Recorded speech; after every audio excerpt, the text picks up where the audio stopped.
From WFSB, this is an Eyewitness News Update. Good morning, everyone. It is Tuesday, May 23rd. I'm Nicole Nalepa with all of your top stories. Let's start you off with that developing news we've been following for you in Burlington, where we are working with police right now trying to get more answers on a deadly incident involving a car. Now, police tell us Sophie Ringquist, the passenger in the car, was killed on Fieldview Drive after somehow being seriously hurt. Police have not confirmed yet if this was in fact a crash, but we know a car was involved, and we continue to hit the phones trying to find out more information from police about the incident, about the victim. And as soon as we hear more information and we get those calls back, we'll be sure to let you know. And police in Milford have arrested a man who they say is the leader of a car group that orchestrated massive street takeovers in several different towns. 20-year-old Jefferson Duran, seen here, was taken into custody last night and now faces multiple charges, including inciting a riot and reckless endangerment.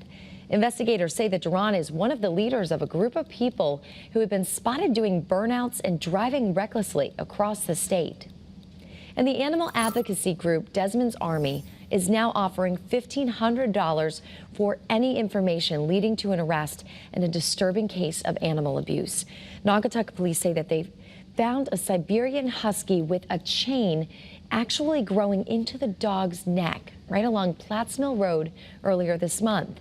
Now, we know that that animal is recovering now and receiving excellent care, and the dog has been named Justice. And police in Bristol are searching for a man they say attacked a woman on a bus, a CT Transit bus, in fact. This happened right at a bus stop on North Main Street in Bristol. Investigators say that the criminal sat behind the victim and inappropriately contacted her. And when she moved, the suspect grabbed her and hit her multiple times. Thankfully, the woman was able to run right off the bus. But if you recognize a suspect seen in these photos here, please give police a call. And right now, a massive investigation is underway in Middletown as police continue to search for whoever is responsible for committing a murder outside of a hookah lounge. Investigators have identified the victim, who was killed, as 20-year-old Jonathan Semity from New Britain. And police say that he was shot and killed just before 4 a.m. on Sunday. Now, the hookah lounge will remain closed for the next few weeks as police and town leaders determine its future. Also, police in Glastonbury are warning residents that thieves have been stealing mailboxes right out of the mailboxes right at the front of the post office. So investigators say that these crooks are looking for checks, and police warn that you should not drop off any mail into these boxes, as you see here, after the final pickup of the day. Instead, go inside and hand your mail directly to a postal worker at the front desk. Alders in New Haven have approved an amended version of Mayor Justin Eliker's proposed $662 million budget. Mayor Eliker hopes to provide essential city services and programs, invest in education, affordable housing, and public safety. He also wants to lower the property tax rate for homeowners for the second year in a row. And also in New Haven, U.S. Senator Richard Blumenthal will be unveiling a bill to combat deceptive gun marketing. This law would require the FTC study ads made by gun makers and see how they impact people who are younger than the age of 18. It would also make the FTC to reinforce existing rules onto gun distributors with fines and damages paid to consumers for violations. The briefing will happen at noon right at the New Haven Botanical Healing Garden. And MDC has laid out a plan to help the capital city's North End fix a major sewage backup problem. The city's council says that during heavy rains, sewage lines actually back up in homes and businesses. And homeowners say that some people have been living in hotels due to this issue. MDC says the work could start sometime in the next year. Richard Laplante, the man accused of shooting a security guard, is due in court today. He faces a judge for a plea hearing in Hartford. Now, this shooting happened back at the Buckland Hills Mall in Manchester last August, just days after Laplante turned himself into police. The hearing and case unfolds, and we'll continue to update you on air and online. And 3 flight attendants from an Avelo Airlines flight are recovering after suffering injuries on a Saturday afternoon flight. The airline says that a flight heading to Fort Myers from New Haven experienced some turbulence after hitting the wake of another plane. No other injuries were reported, and the plane was diverted to Orlando before continuing to Fort Myers. Also happening at noon, 1,700 caregivers will be making their demands heard ahead of a strike. That work stoppage is set to start tomorrow, and workers are asking for more money in the state's budget to build towards a $25 an hour minimum wage and an improved pension. Today's news conference will be held at the Martin Luther King Leon Davis Labor Center in Hartford. And East Hartford police are warning residents that scammers are now posing as home improvement contractors. They suggest these helpful tips just to help you keep your money safe. Make sure to ensure that your contractor is registered. Ask for that verification. Make sure to check their references and receive a written contract. Remember, it is the law to obtain one. You need one in your hand. And be cautious with any deposits. Only use traceable payments such as check or Venmo. Never, ever pay cash. We have some good news now for residents in Mystic this morning. The Memorial Day Parade is back on. Just last week, the VFW, if you remember, canceled the event after not submitting an application to the state on time. But last night we learned that the Stonington police chief said he pulled some strings to get this back on. So the parade is set to step off next Monday at 2 p.m.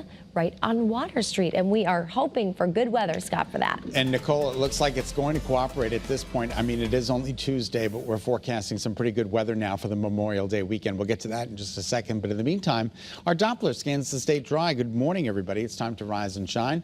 So far, well, yesterday got to 76 degrees, a little bit above average, and that's why we are in the red box, as opposed to the blue box, which indicates temperatures a little bit below average. So you can see there, 76. We're not going to achieve 76 today. We'll be in the low 70s. We haven't had any rain since Saturday when we got that deluge, and we're really not going to get a whole lot of rain this week. Wednesday, tomorrow afternoon and evening, we do run the risk for some scattered showers and possibly a thunderstorm, but that's about it. Golden sunshine right now in Old Saybrook. Boy, you can make out the fishermen. Looks like there's a dog on the deck, or maybe that's just a flag, but looks kind of awesome. Look at these mariners out there enjoying it. Such a beautiful start to this day. Stores, a little bit of fog in the distance, not a big deal.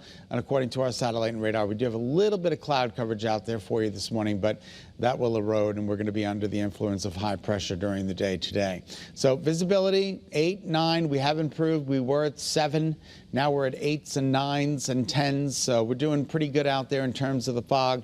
And your allergy forecast, if you're sneezing, this is the reason. It's once again the tree pollen, the birch, the maple, and the oak. We're moderate to high today, tomorrow, and for Thursday, it gets even higher with that lack of rain. All right, temperatures out there this morning are moving up. We're in the low 50s. Still some mid to upper 40s, though. Willimantic and Norwich, a little cool. Light jacket or a sweatshirt you might want to carry with you. And our temperatures are down, with the exception of Danbury. Everybody's down, with the exception of Danbury and Salisbury. Not too substantial, but we are down anywhere from 3 to 7 degrees from where we were 24 hours ago. The winds are basically calm. They'll be out of the south during the day today. Let's take a look at early warning futurecast. Tomorrow's weather today. Not a lot of activity on this particular futurecast. Through the evening tonight, through the day tomorrow, we're looking really good. Mostly sunny skies. And then it's tomorrow late afternoon through the early evening. We start to see these scattered showers and possibly a thunderstorm developing. This is 6 p.m. and then this is around 8 p.m. So it's still moving through the state between 8, 9, and 10 o'clock tomorrow evening, but it starts winding down and is gone by midnight. Again, that's all in association with a cold front, which is going to be dropping in from the north and west. We are taking a look at a cold front. Again, that's going to have a little bit of an influence on our forecast tomorrow afternoon and evening with scattered showers, maybe a brief thunderstorm. And then behind that front, much cooler weather for Thursday and pretty breezy conditions that'll make 60s feel even chillier. So Thursday looks like a cool day. In the meantime, it's another nice start. Mostly sunny skies today, showers and thunderstorms tomorrow late afternoon through the evening hours. 65 to 73 degrees is mostly sunny, but a little bit smoky out there through the day today. There are the temperatures. Find your town, find your temperature. Nice day. Sun was up at 5:24, set at 8:12. Your overnight lows tonight dropping into this is below average. 50, 51 is the typical overnight low. We're going to be in the low to mid to upper 40s. So a cool night, but mainly clear. And then your 7-day forecast shows much better news for the upcoming Memorial Day weekend. Saturday, Sunday, and Monday, we're talking about temperatures in the low to mid 80s How awesome is that by Sunday? That looks like a really nice weekend coming up as high pressure suppresses a storm system to our south. That's a check of your early warning forecast. Nicole, we'll send it back to you. All right, thanks, Scott, and thank you so much for tuning in to Eyewitness News this morning. Remember, you can get news, weather, traffic updates anytime on that handy-dandy Channel 3 app. Have a great day, everyone. Be healthy, stay positive.